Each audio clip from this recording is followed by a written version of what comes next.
Bismillahirrahmanirrahim. Assalamualaikum warahmatullahi wabarakatuh. Perkenalkan, nama saya Muhammad Ramadan. Saya dari kelompok 1 kelas C Pendidikan Geografi angkatan 2020 akan mempresentasikan tentang geologi dan geomorfologi Indonesia. Jadi langsung saja, fisiografi Pulau Bali dan Pulau Nusa Tenggara. Fisiografi Pulau Bali, sebagian besar wilayah Bali didominasi oleh pegunungan dan perbukitan. Relief Provinsi Bali berupa jajaran pegunungan yang memanjang dari barat ke timur.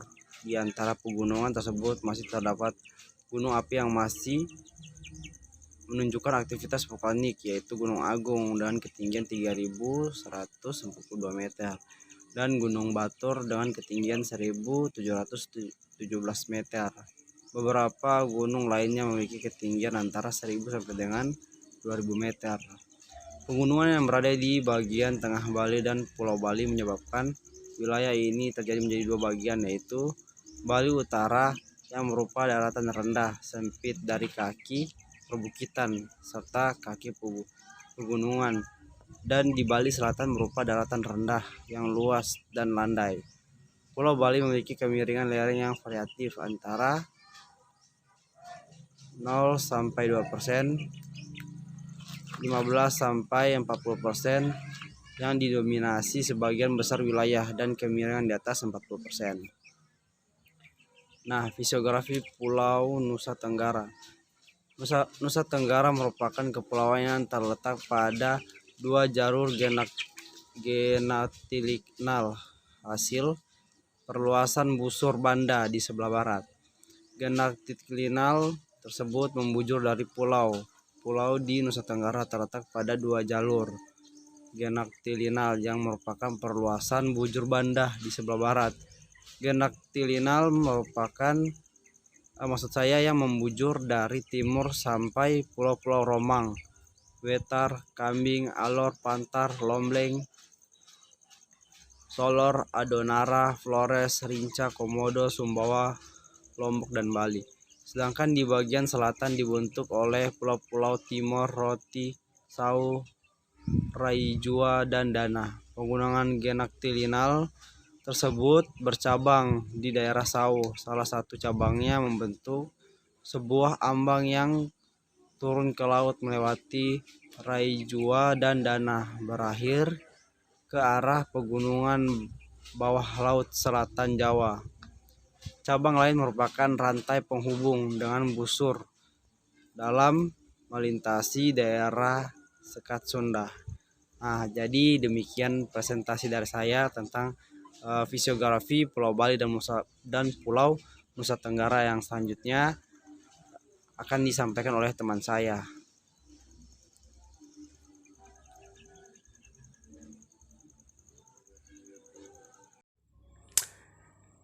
Baiklah, assalamualaikum warahmatullahi wabarakatuh.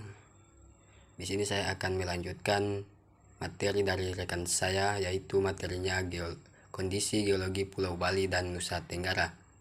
Yang pertama, struktur geologi Bali. Kondisi geologi regional Bali dimulai adanya kegiatan di lautan selama kala Miosen bawah yang menghasilkan batuan lava bantal dan breksi yang disisipi oleh batuan gamping.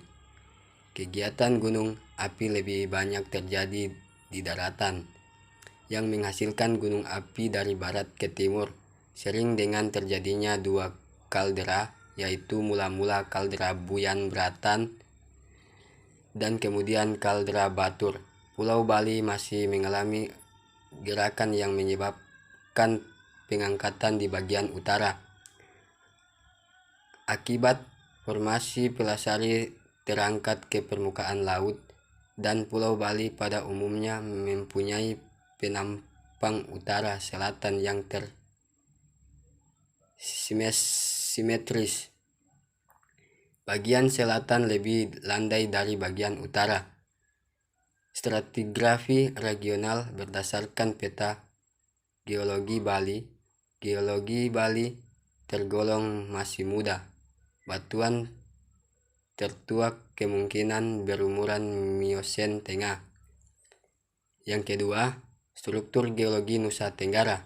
Kondisi fisik Nusa Tenggara sangat berbeda dengan kawasan lainnya di Indonesia. Kepulauan ini terdiri dari pulau-pulau vulkanis yang rangkaian terumbu karang yang tersebar di sepanjang lautan yang terdalam di dunia, dan tidak memiliki pulau besar seperti Jawa dan Sumatera. Asal-usul kepulauan ini dan proses-proses yang dialami dalam pembentukan pulau-pulau yang sampai sekarang masih terjadi sangat mempengaruhi posisi, ukuran, dan bentuk pulau. Sebagian besar pulau-pulau kawasan ini secara geologis masih sangat muda. Umurnya berkisar antara 1 sampai 15 tahun, merupakan bagian dari masa daratan yang lebih besar. Kerumitan kondisi geologi Nusa Tenggara disebabkan oleh posisinya di persimpangan 4 lempeng geologis dan 2 benua. Sekian dari saya ucapkan terima kasih.